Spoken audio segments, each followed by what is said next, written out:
So Doug Miller's going to be doing our demo tonight. It's his demo. Any questions or comments, please put them in the chat. We can discuss various aspects of what he's doing afterwards during the turnings, during tool changeover, anything like that. I'll monitor any questions that come through and I'll shout them out to Doug so he can answer them. That way he's not being startled or having to lose his train of thought while he's turning. So with that, I am going to mute everybody. And then Doug, you'll need to unmute yourself. So I'm muting everybody now. And now you can unmute yourself. All right. All right. It is good to see everybody tonight. It seems like it's been forever. I've been away for a couple of weeks, I guess. Got to catch up a little bit today on last week's meeting, and that was a lot of fun. Matt, you showing that vase for the second time did not hurt my feelings at all. It looks great. I love it. I love it. Anyhow, you can't really see. There it is. This is my practice piece from earlier today. Came out quite nice. Just a goblet, a small goblet with a quite a thin stem. And if you look very carefully, right there below that middle knot, it got even thinner. I thought I lost it, but somehow it stayed on. I thought it broke. I thought I cut right through it, but it stayed together and it's been sitting there ever since. No finish on it. It's not going to get any finish because it's just the way it is. It's with that place just below the center there. It's not worth keeping as far as I'm concerned, and I certainly can't sell it because of that. So it'll stay just like it is. I'll pay the shipping. Send it to me. You know, you can always cut this whole stem off and just use the cup and put another stem on it. Bring it to Dayton with you and I'll take it. There you go. No shipping needed. Take my hat off, my Worldwide Woodturners hat. Take that off and put my face shield on. And by the way, if you follow me on Facebook, you probably saw that hat on Facebook with a beachy background. Yeah, it's amazing where it popped up at. Yeah, wasn't it fun?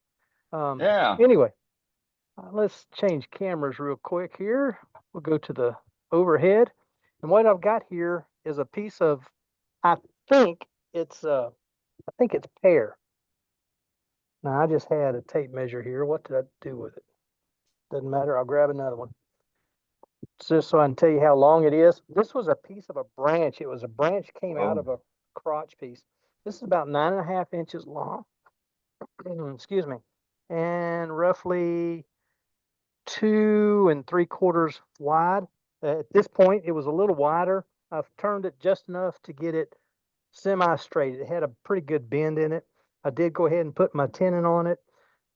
This red streak right here is some resin-crete that I put some red trans-tint dye in. I'm still not happy with my results that I'm getting with coloring the trans-tint or coloring the resin-crete. I'm just not getting the rich colors that I'm looking for.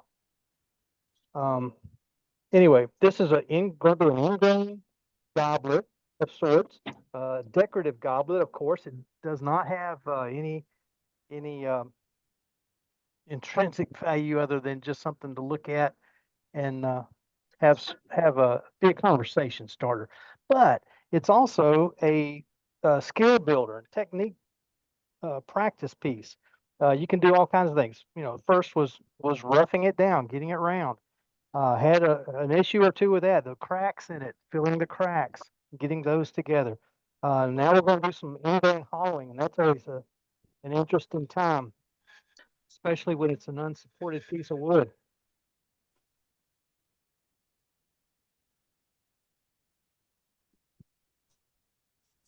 Going straight into the center and then coming out the spindle gouge.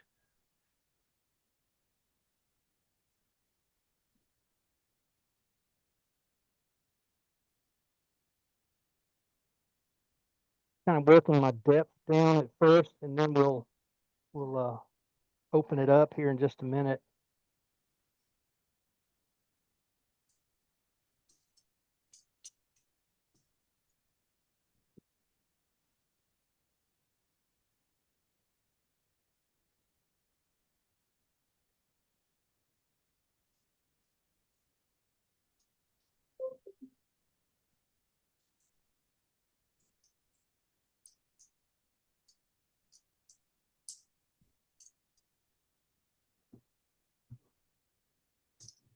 working from the inside out because it is ingrained.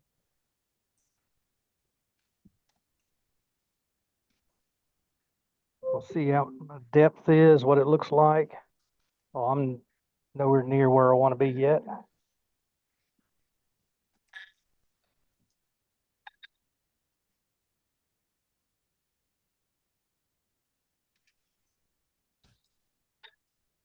I don't care about getting it super deep. It's not like it's going to be a vase or anything like that.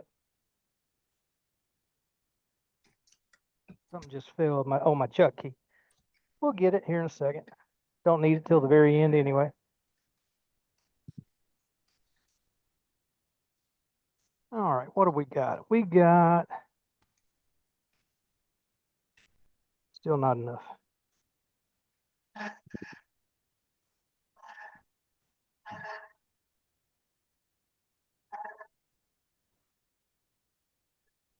I'm going to switch over for the moment anyway to my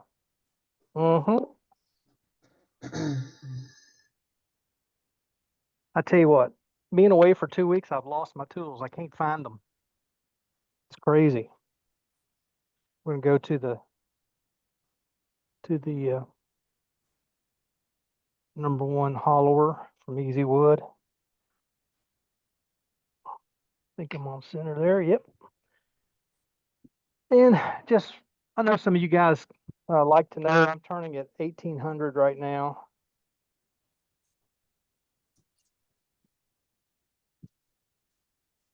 Nothing says you need to turn this fast. It just that was a good balance point for me.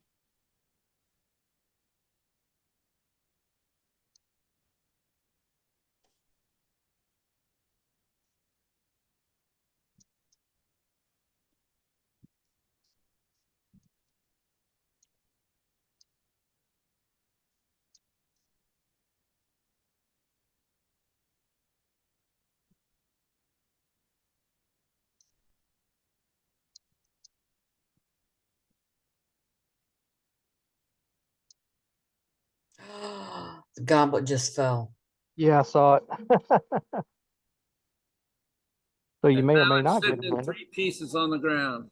There you go. I don't even see it. Did it survive? I don't know. Hadn't found it yet.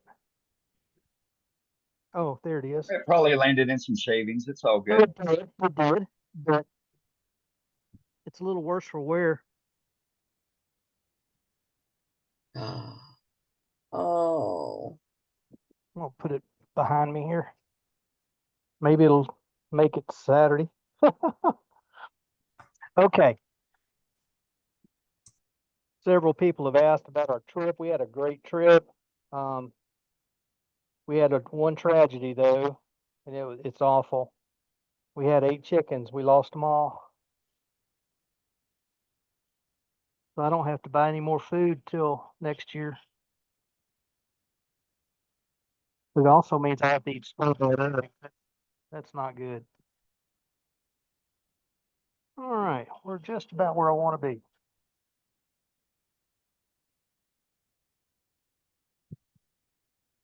Okay. Now, turn that off. Move this out of the way for right now. I'm gonna bring my tailstock back up.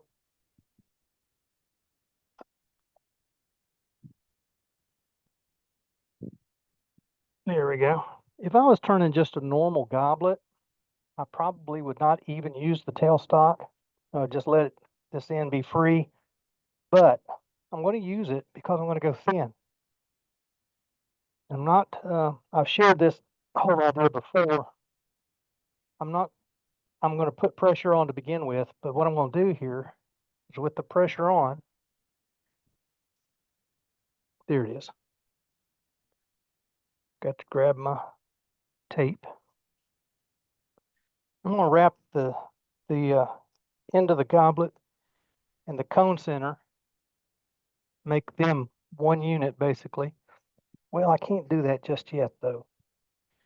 All right, let's back Yeah, I that was off. gonna say, you gotta finish your goblet bowl first. Yep.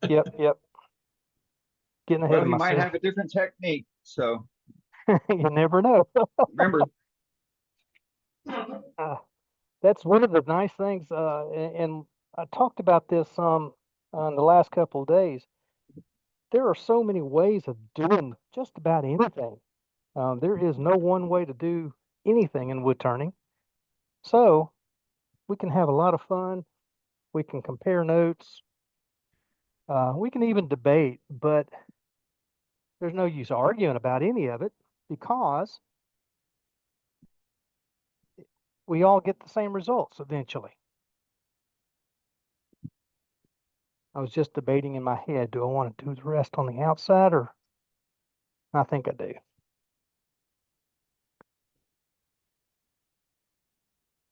Get a pencil and give myself a little mark here.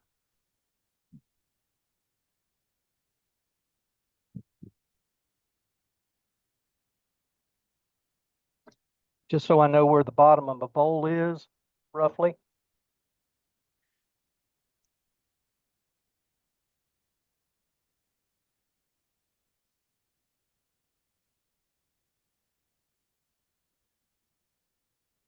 do you have a new light on there, Doug?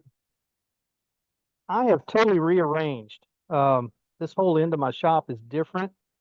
Had a shop vac go out, and I got a dust collector. And in doing so, I had to rearrange everything.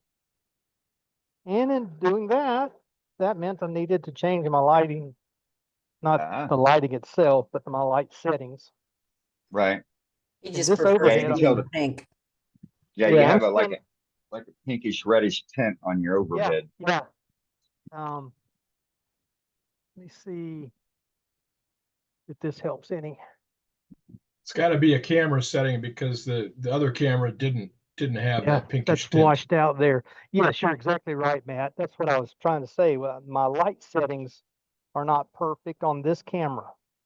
The other two cameras, I kind of like. They're better than they've ever been before.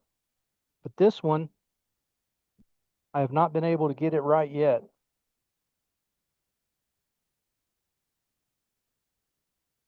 Just working down this sidewall here. I'm not trying to get it paper thin by any means.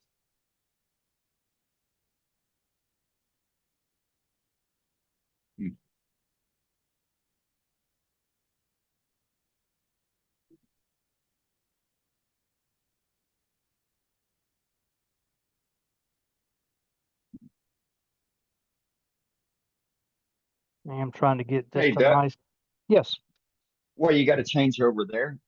We have a nice question in the chat about could we discuss the tools that we're using and the reason why we selected those tools for the technique? Yeah. This is a 1/2 inch spindle gouge. One reason is because this is spindle work. Several years ago, when I showed this technique on this group, I did a 1/2 inch bow gouge beginning to end. Your mic is breaking up, Doug. Okay, he was right at the break point of being muted. What I started to say there was that I used to use a 1/2 inch bowl gouge because that was just my tool. I use that for everything. I still use a 1/2 inch bowl gouge for more than I should probably. But it's my tool of comfort. Nothing wrong with using the bowl gouge. No, it's not. It's just like I said, it was my tool of comfort. It's what I was introduced to in the early days of my turning. And so, yeah, it was Cade that really got me going on using a skew. Still not where I want to be with my skew, but it works a whole lot better. Now, a while ago, I had that #1 hollower from Easy Wood Tools because I was hollowing in grain. and it just does a super good job. That little small carbide cutter does a super job. Here we're going downhill on this spindle.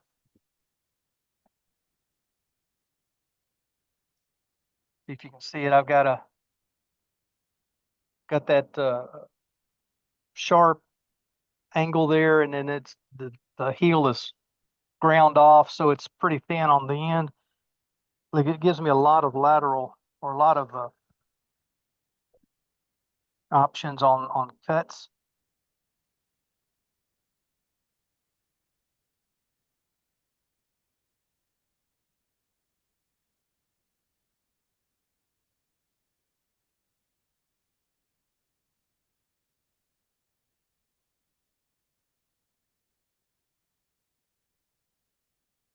Trying to keep that flute going in the direction that I want to cut.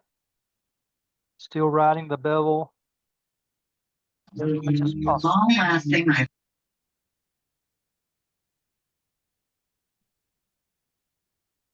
I'm glad we pressed the unmute button so we could hear that.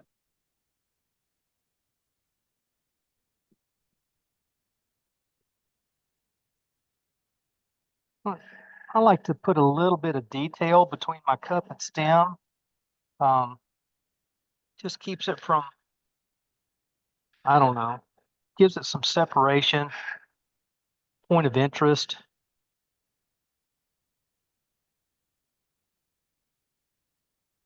All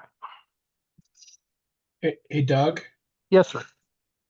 did you want to bring up tailstock support before you get too thin? Yeah, I'm going to. Okay. Sorry, I'm getting a little worried. Oh, no need yet. Remember, see me- it's the demonstrator's demo. Matt, you seen me go about that far right out of 16th with no support at all. I have it. It's I know it's coming right from my own fears, so no problem. Yeah, I'm I sorry. understand. Oh, it's my fear as well. Yeah. No, you're exactly right. I was just thinking it's about time to, well, let's do, even before I do that, let me do a little more. There we go. Oh, grab me a set of sandpapers here.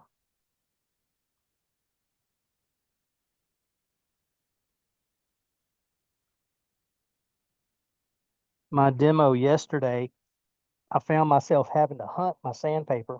It's always been all off to my right, and it's now off to my left. So it drives me a little crazy.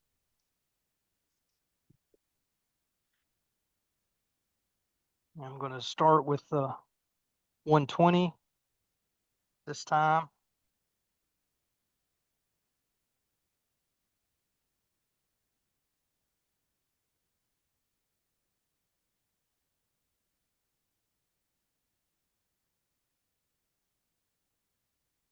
Slow that down a bit too. A lot of times the sandpaper will, well, most all the time, the sandpaper is a little bit more effective and efficient if you slow the speed down just a little bit. So I dropped down from 1800 to 1000. Still probably too fast, but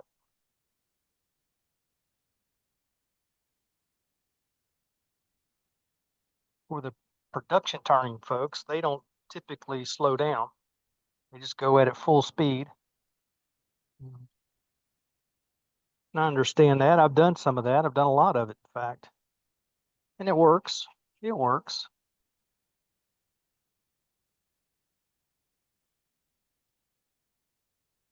Well, I had the same thing on that other one. There's a line on the inside of this cup that doesn't seem to want to go away.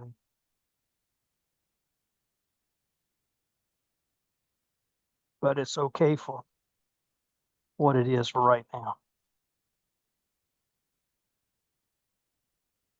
And I want to do this. I want to do the sanding on the cup now before I go down the stem. Because if I do a really thin stem and I come back to sand, I could very easily snap the stem. So it's best to do it section by section. do the cup. Then I'll do an inch or maybe 2 of the stem. Then I'll sand. And even finish if I want to do my typical abrasive paste and wax, I need to do that section by section. This one I'll probably use a like a wax oil wax, whatever.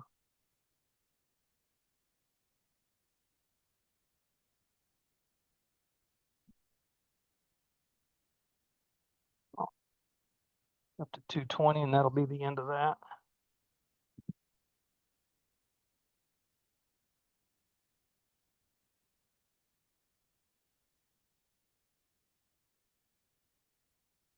Okay, and with that, this is 4 paper towels, or no, 4 half paper towels, or quarter paper towels that I used earlier today. Just put that cone center right in there. Lock the tail center down, tighten it up. We'll go ahead and tighten down my quill, but then we're going to wrap it.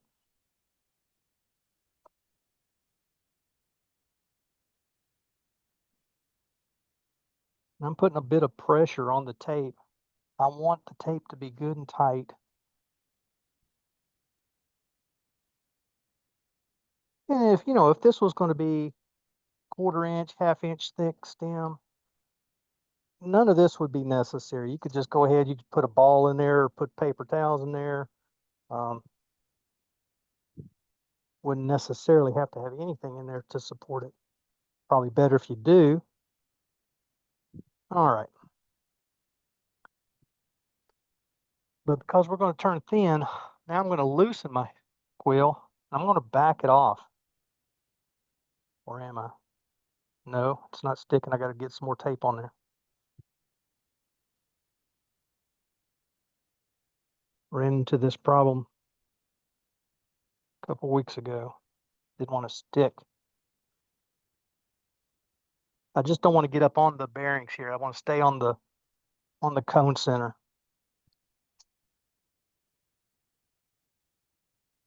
Now, will you also tape your bearing section to the quill? Because I had that pull out once. Oh, did you? Normally I don't. I don't have much trouble with that. It's just Yeah, making Not sure that that I'm, much pressure. yeah, I probably applied a little too much outward tension on it, but yeah, just a Right. thought. you could, tape here if you wanted to. There's nothing wrong with that at all. In fact, if I was going to do that, I think I'd get something more than masking tape, something like duct tape or Gorilla tape. Okay, not putting a lot of outward pressure. There we go. Just enough to straighten the wrinkles on the tape, right, Doug? Pretty much, it just pulls the fibers Yeah. out. So instead of them being loose where they can go to bending, they're got pressure on them. Here's something I can show you to give you an idea. Get that where you can see it. That's a nylon straw out of my broom. If I put pressure in, it bends. But if I pull out, it actually straightens it up where I can put a good bit of pressure on there. Does that make sense? Yep. Okay. Yeah, absolutely. I've shared that with some folks and they just can't, it just doesn't compute. And I understand it's a different concept. Okay. This is so weird. I'm in a basement shop and first time I can ever remember it being warm down here. In fact, I'm going to get my spindle roughing gouge back out. We're still good for that.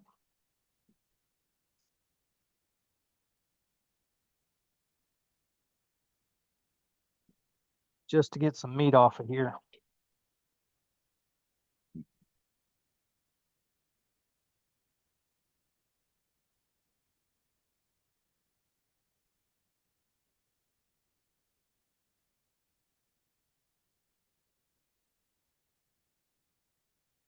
And to our other thought, spindle roughing gouge, not to be confused with a bowl roughing gouge. It's I watched some videos of some guys using this tool on a bowl blank. I was holding my breath the entire time.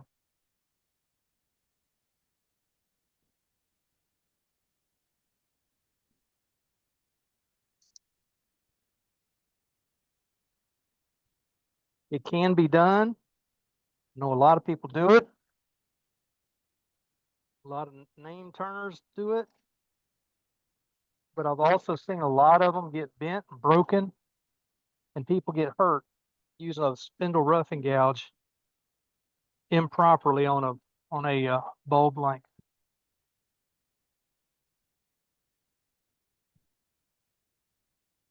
In fact, we've had one or two in this group that had issues with them getting broke or bent. Okay, I'm gonna take just Yeah, half a I'm second. trying to recall who that was. It'll Yeah, come to me possibly. it's been a long It's been a time. few years. Yeah. And we all, as soon as we saw it, we all knew exactly what the problem was. But it happens when people are not told the difference, then it happens. You've got a nice shape going right there. You could leave it with that that shape stem. Could. If I was doing a chalice, that'd be great.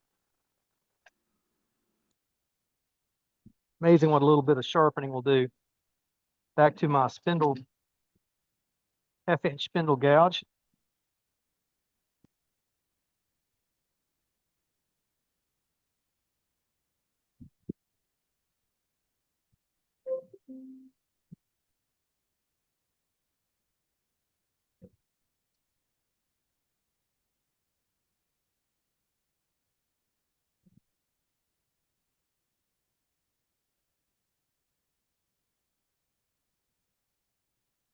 Sitting there crowding myself instead of switching hands.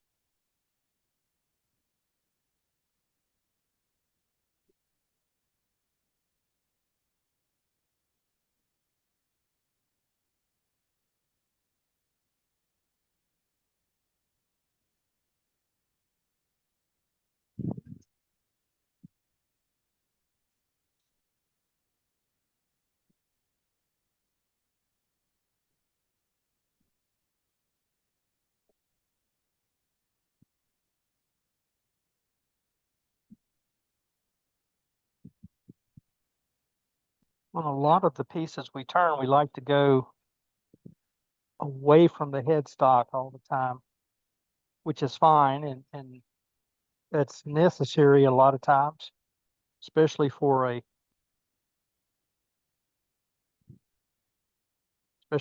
newer turner who is not accustomed to that chuck and the boundaries of it. But I'll be doing both tonight. I'll go away from the headstock to get the bulk down, but then when it comes to the fine cuts, I like to come back toward the headstock so that I leave the weakest part behind out toward the tailstock.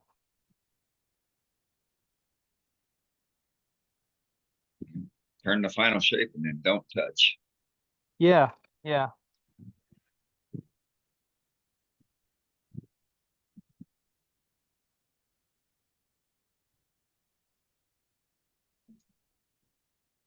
Do about an inch at a time, no more than that.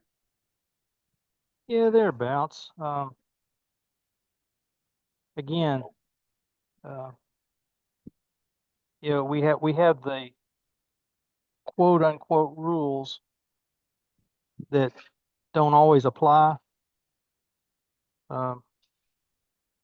But yes, you're right, Dane. Typically, when you're going super thin like this, well, I'm not anywhere close to super thin yet. But yeah, you go about an inch, inch and a quarter, and then you stop, and you do something different. Finish up and do your sanding, those kinds of things. And you don't come back. Like that cup, I will not go back to. I'm sanded down to this point right here, so I don't need to go back to it. I will sand from that point to this point right now. But there's also another issue. When you start getting thin, you don't want the torque of your motor to be twisting on the stem. I can't tell you how many stems I snapped off first couple of times trying to do thin.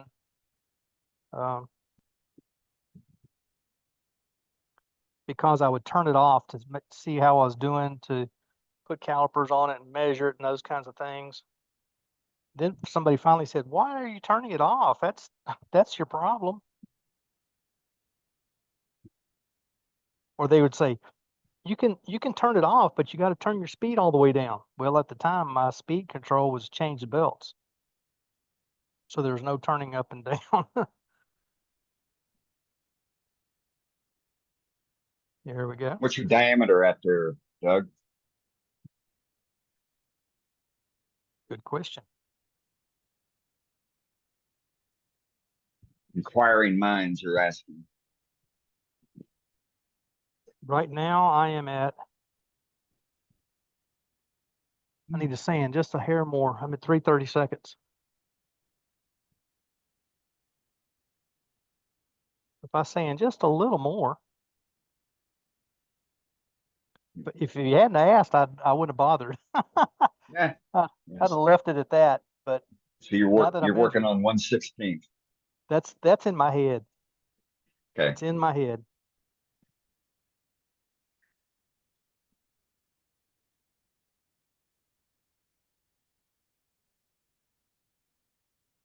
Now we're probably not down to it, but we're close enough.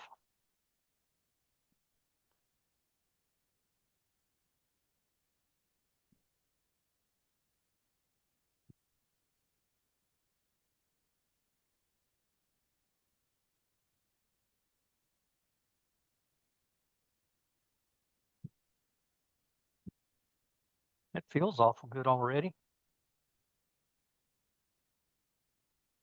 Again, just going up to And if, 220. then if you measure again, Doug, please turn it off. I'd hate for his calipers to catch it and break it. Problem is, well, yeah, I can turn it down. You know, I used to get real worried about breaking stuff. The fun thing about wood is it grows on trees. Mm-hmm. I do hate to waste that time, but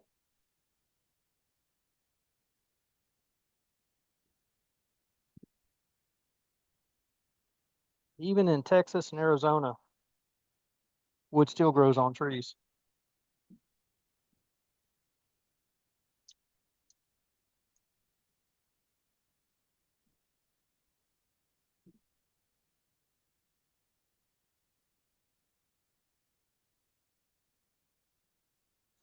Well, if you want some time, Doug, I'll prove to you that money does too.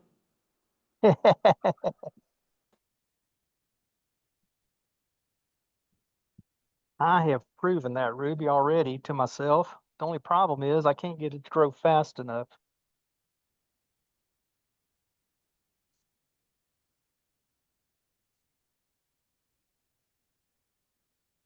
If I could triple my turning income every month, I could go ahead and retire.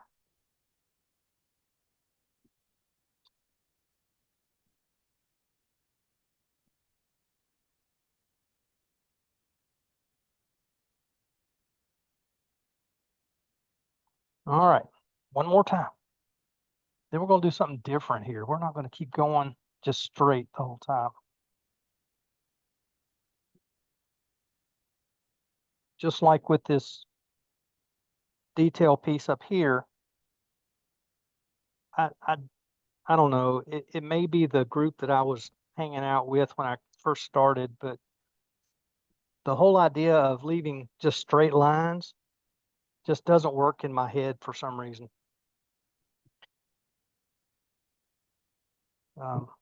Even this much of a straight line kind of bothers me, but I know I've got a plan. There's going to be a detail in here and then about that much more stem, and then we'll put a bottom on it and replicate this. We're not going to not replicate it, something similar to that on the bottom.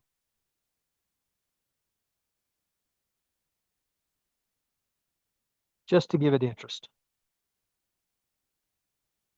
Then when it's sitting on the bookshelf or the coffee table and someone comes in, they see that, they're going to say, hey, it's kind of like what the finial discussion a while ago. We got to have something that draws our eye along the Mhm. piece. Yeah, the word you're looking for is called complementary. There you go. Complementary detail. Yeah.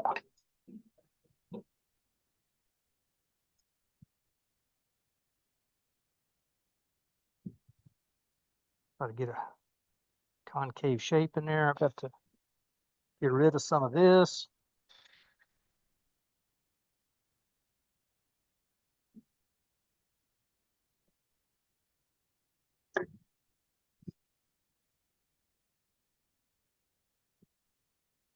Now I can be kind of rough back here because I've got all this bulk that helps me out, keeps me from,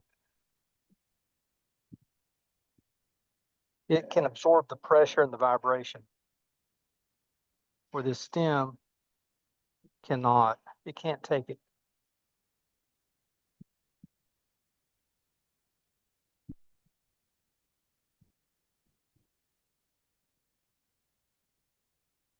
One of the things that may not have caught your attention was that every time I change directions, my flute changes directions as well. That's because I need that bevel to keep riding, or floating, as the word might suit your thought pattern better.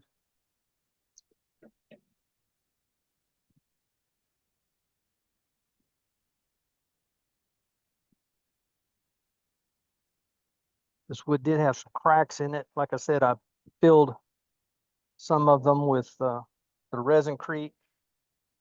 I filled some others with shavings and medium CA.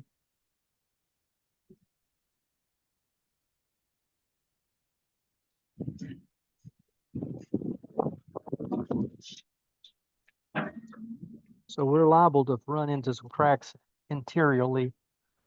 I hope not in the stem.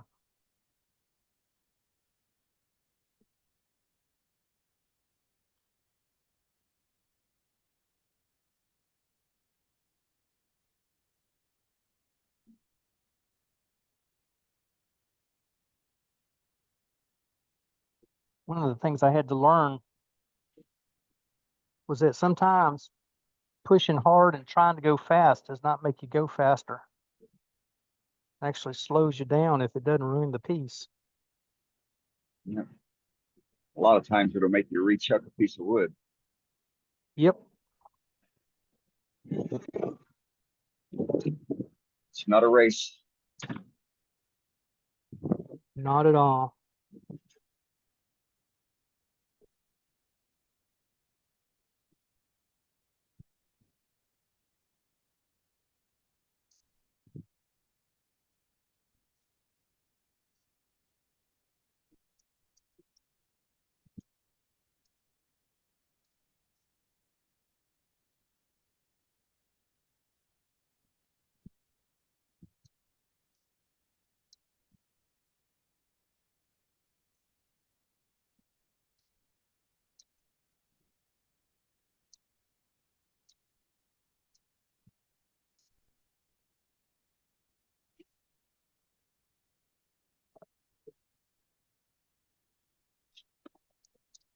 I don't know if I said or not. I think this is a piece of pear. It was a crotch piece. They had two branches sticking out. This was the longer one. I actually got both blanks, the one I practiced on earlier and this one too. One of my problems is I'm too. There we go. This was the long one, and as I was starting to prep it to get it ready, I realized it had a crack running almost the entire length. But it wasn't one continual crack. It was like a series of cracks.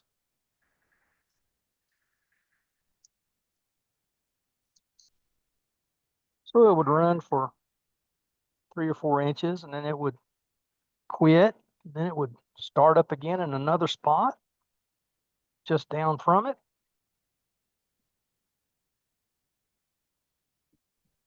And again, I don't want to put too much pressure as I'm sanding because you can't see that, but that is vibrating right there. Wood is starting to move.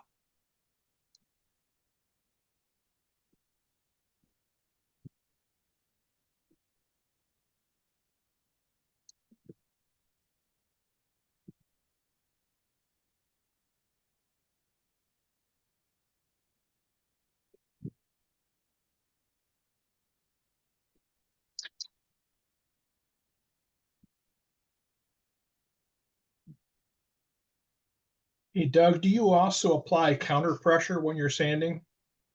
Sometimes, right now, I'm just barely touching it, Matt. Just enough for the sandpaper to work. But yeah, sometimes just to put a finger on top.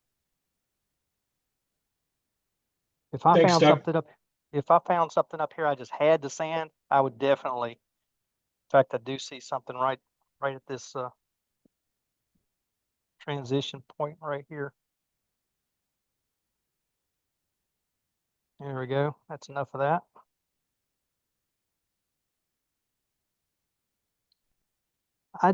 Matt, I did not understand that concept for the longest time, and so it took me a while. I had to learn it the hard way. Oh no, by Yeah, breaking stems. Okay. yeah, my finger broke a piece or two. The sandpaper didn't break it, my finger did.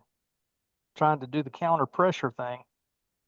I sort of understand it now. There's a lot of things in turning that we just have to learn. And for me, that was one that was kind of a tough lesson. Let's see, normally I would turn my lathe off to move this tool rest. And if I did, I would have to run the speed control all the way down and then shut it off. And then I could come back and reset again.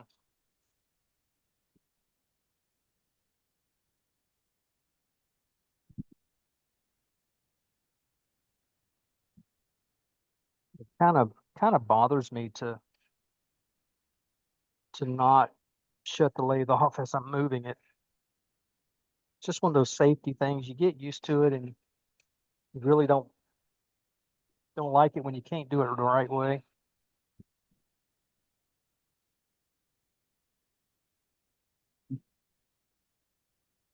Mark's over there in his little easy chair fussing at me right now.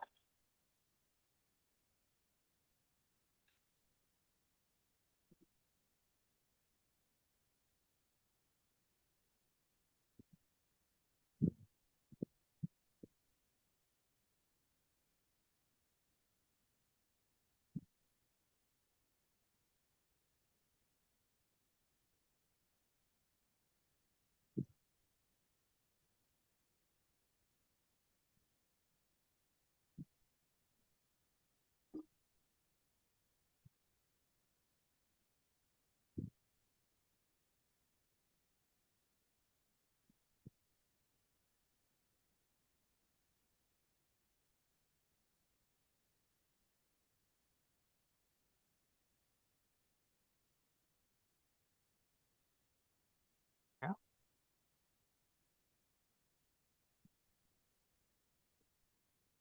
want to get this little curve right here real nice and smooth, and I want it concave just a touch, and then roll over into the stem as well as into the foot here.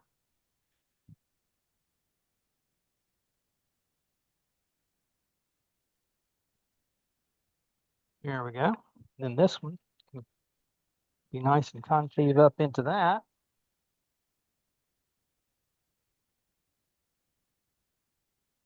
I'm going to change tools. This is a, nope, that's not it. Here we go. This is a 3/8 detail gouge. I'm using it so because it will get down into this corner just a little bit easier. Not a lot, but just a little bit. Allows me to get that joint to be just the way I like it.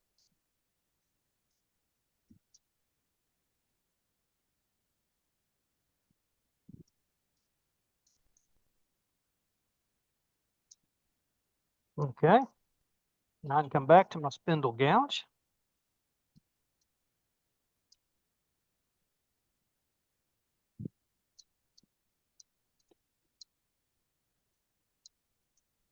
I need to make a little bit of a decision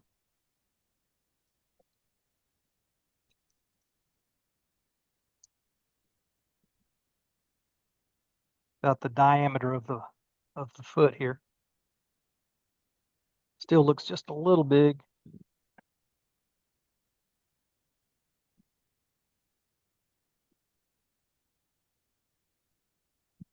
Okay, now I can come back, get this curve right.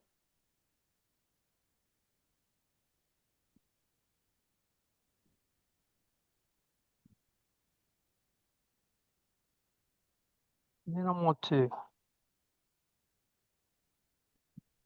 curve the bottom of this foot just a hair.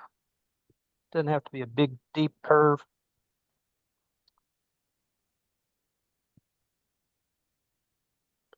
I'm gonna go over to my, may come back to that spindle gouge, but I'm gonna use my parting tool.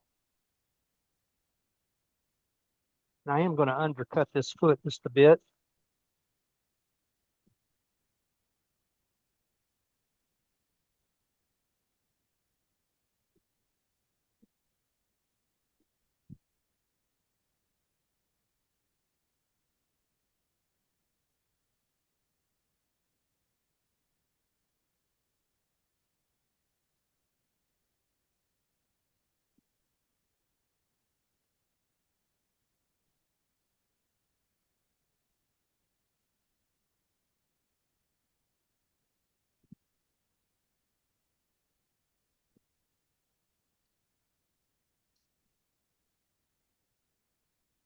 Some of that Martin talked to us last week about, basically having two lines that you're cutting with your parting tool.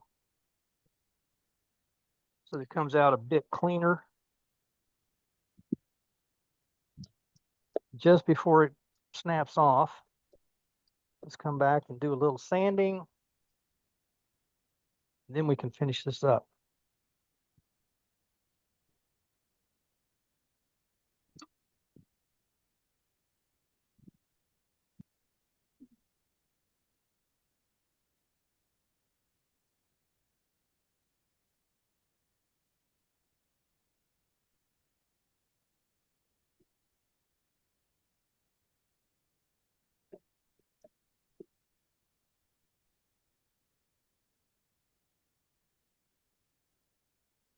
Somebody asked me just recently why I was using my wave edge sanding paper to sand by hand instead of either on the drill or inertia sander, and it's a real simple answer.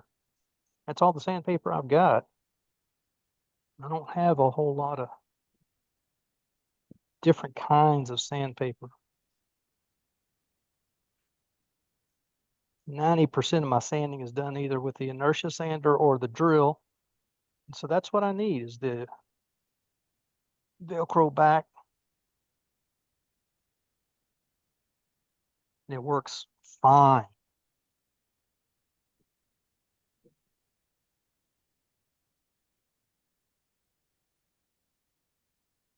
think that crack is in the edge of that just a little bit.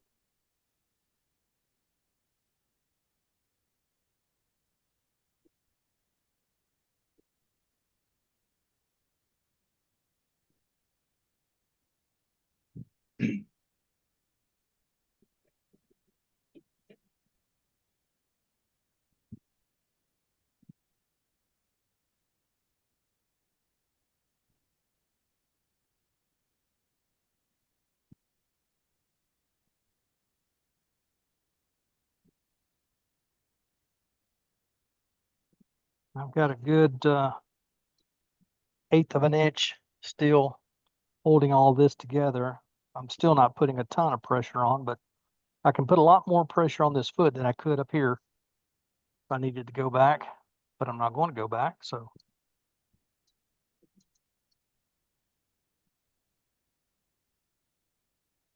little 220.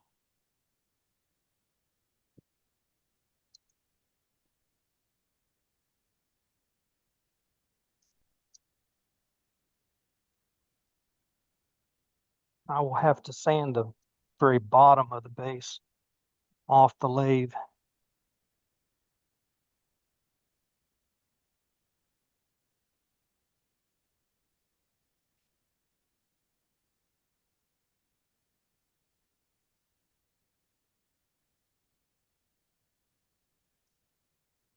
All right, go over here and get my ultra thin parting tool. Not the kitchen knife, but the Sawzall blade.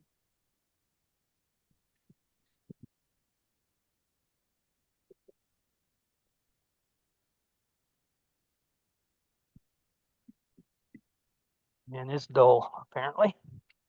So we'll go back to the kitchen knife.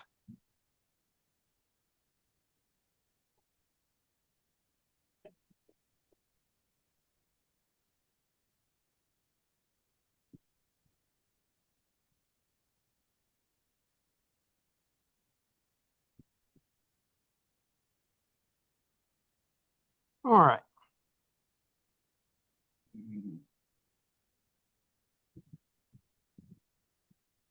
Because I've got tension instead of pressure.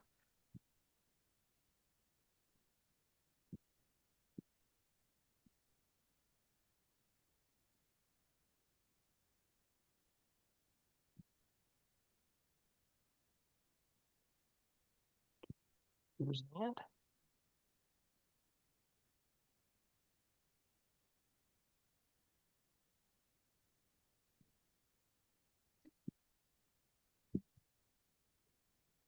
Oh, it's stuck to my hand.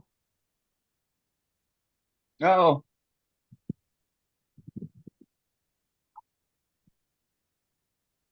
Well, let's get it can't off pull of your here. finger No, exactly. out. Exactly. I'm stuck. You're getting a little too attached to that piece, Doug.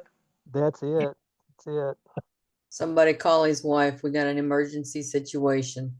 I hope she's upstairs. Dun dun dun. Now So that you got it off the lathe without breaking it, we can breathe again. sure. I hope you can. I hope you've been breathing. No stress on that. Come on now. No stress on you all at all. It's all on me. Right? I thought It's I always asked stress you. on the demonstrator, and it's not stress on anyone else. There we go. It's like watching NASCAR, you know? My God. Keep it right in front of me so you can see it. Hold it Well up. done. Fantastic. Hold it up a Doug. little bit. Very enjoyable. Very enjoyable. Now that it's off, Great and job, it's Doug. still showing 3:30 seconds, Dane. Right on. Oh, that wasn't for me. That was for somebody else that was asking. Whoever was That's asking. just fine. I could gauge it from my eye on the thickness. That's why I said you were shooting for a 16. Right. And by eye, I would have claimed that it's his 16th, but it's just over. 130 Yeah. seconds, not very much. No, that's not much. So it's all good.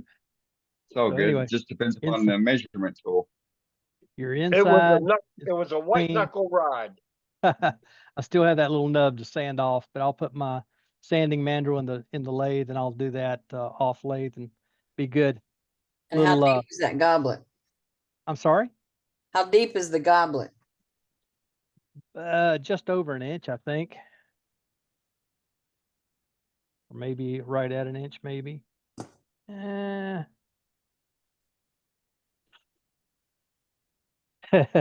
30 seconds. When you have digital calipers, you can get down pretty fine. Right. But anyway, That's nice. that's That's it. very nice, enjoyable- Doug. Very enjoyable evening, Doug. Really, very enjoyable. Hopefully, can y'all see that Yeah, hey detail on Doug, the? hey Doug. Yeah. Doug, try holding it sideways and against your black smock. There you go. There, Yeah. Hopefully you can see that this is a little bit of a curve, a convex curve going down and in. Again, just to give it a little interest, and when it sits on the table, gives it a little shadow line. Yeah, it's great shape all around. Very nice. Very nice. Yeah, good job, Doug. Beautiful, There we go. beautiful, beautiful, So beautiful. what Doug. kind of finish you going to put on it? I'm going to use feed and wax. I'm just going to wipe some feed and wax on it. There you go. Normally, like I said earlier, I would normally do the abrasive paste and wax as I went, but demonstration purposes, that would mean, there's 10, 20, 30, that's a better part of an hour just to do that Yeah, on this. yeah, that's a lot of. Just because of the different segments of it. Oh, I put the tape measure back over there. Oh, I've got this one. I forget that. What did I end up at? I've got 7.5 inches in total height and 1.5 inches diameter at the cup, 1.75 inches at the base. So just a little wider at the base. But I did that to my eye, from that distance. So Nice job, Doug. Believe There we me, go. it was a Yeah. white knuckle ride all night. Thank Yes, you, it Al. was. It was It's a fun. white knuckle ride. Believe me. A lot I of tried fun. You guys got to turn get this- out in the shop and you got to get out in the shop and try one. Yeah, Yeah, I try absolutely. and turn the spindle much less than 1/4 of an inch, and it's gonna break. Take a little tension or a little pressure off of it and a lighter touch, and you'll do it. I'll tell you Yeah, what, I'm gonna have to waste a lot of wood. You could Got all probably tell kinds. this was not my first rodeo on this one. I've done a few, and I've done them taller and thinner. I've done them all the way down to a 16th that were almost 12 inches tall. So Yeah, folks do tumblers, 4 foot long. It's crazy. It was a white yeah, knuckle I wish I had a ride. bed that long so I could do one. Yeah. All right. Very well done, Doug. Appreciate it. Thanks, guys. Coming into your Appreciate shop y'all.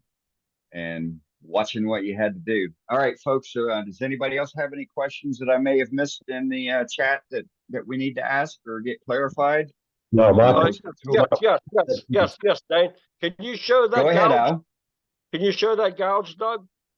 Absolutely. Show your spindle gouge. Okay. I will, as soon as I find a place to sit this down. Thanks a lot, I Dane. want it to go falling. Yeah. You're welcome, Al. Okay, spindle gouge. After Mark's last big demonstration talking specifically about this gouge, I went and bought one. In fact, I got on the internet that night and ordered it. It's a 1/2 inch spindle gouge, a Wood River. So this is the brand name of Woodcraft. Not a terribly long flute on it, so it's not going to have a super long life, but it's get so you can see the grind. So I don't know what the angles are. I didn't measure them. I grind it the same as I do my bowl gouge, and then I cut the heel away. And it's heavily ground away. I need to take it back a little further. I've sharpened it several times without grinding the the heel back on it. But yeah, Mark gave me the inspiration to go ahead and do it, and I like it when it comes to doing spindle work. I love it. Did you see what you Right need on. to see? Yeah. It's gorgeous. That's How the did, demonstration how how little did, to happen. That's just Hey, gorgeous. Doug, Jeez. hey, Yes. Doug, Yes. check out my long stem piece. Where Oh, I got to show one. hold on a minute. While we're waiting, Larry was asking if that was dry wood you used or green. Yes, it's dry. Yeah, Oh, it's pretty long. That's get pretty out. long. It is. Yep, right on it. Here, Howard. Like I said a while ago, I wish I had a bed that long so I could turn those long stems like that. That's fabulous. Yeah. Good job, Howie. How thick is the stem on that one? You're muted, Howard. Not hollow. You're You're muted, muted, Howard. Howard. It looks to be about it. There. You hear me now? Yeah, got you Yeah. now. What's the size of your stem? About a quarter Yeah. inch. That's what I was Yeah. thinking. It's It's good. dogwood. This Pretty is big. dogwood. Okay. This is dogwood. You can tell by the bark here on the edge. Beautiful. All right. Very good, Howard. Thank you. Even after turning, right. I'm pretty sure mine is a pear, and it's dry. So it was dry pear, Yes, dry pear. not blackwood like some folks were thinking. No, it's not blackwood. Not blackwood. No, there's a lot of questions on, There's blackwood. repeatedly asking what type of wood it was, and I'm like, it's blackwood. No, I was thinking when I started it might be pear, and now that it's turned, I'm almost positive that's what it is. I would call it fogwood for sure.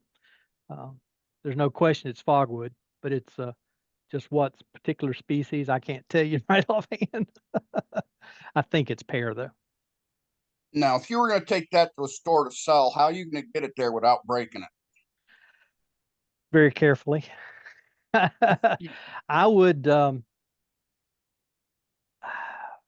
it what in I a would corner of a box.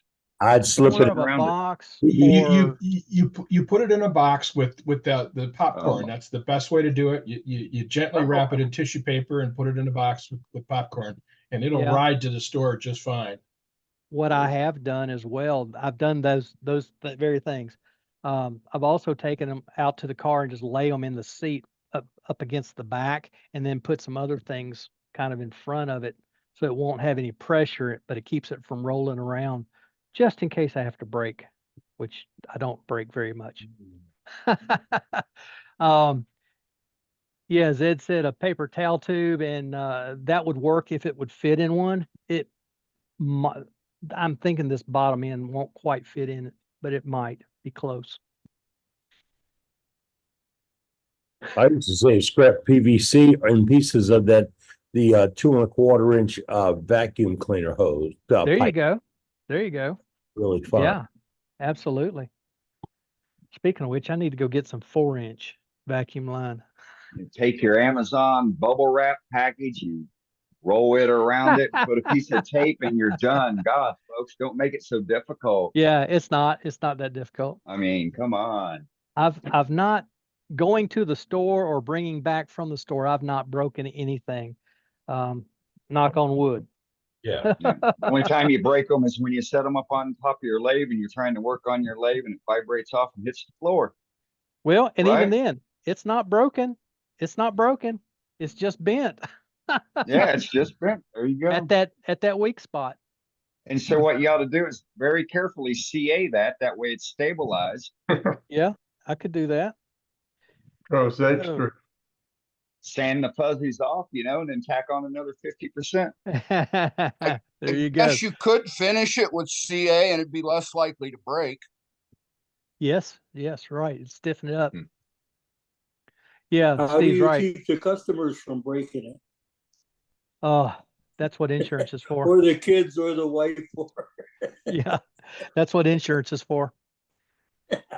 Back when I was first starting, they were talking about taking things to like flea markets and those kinds of things where it's easy to get a booth set up, and they were turning ultra thin, large bowls, 18, 20 inch, 24 inch bowls that were an eighth of an inch or less.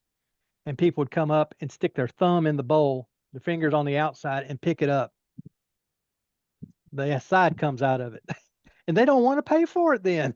Well, it's broke. I don't want to pay for that. Same thing with the lampshades. You have to be really careful about somebody picking them up.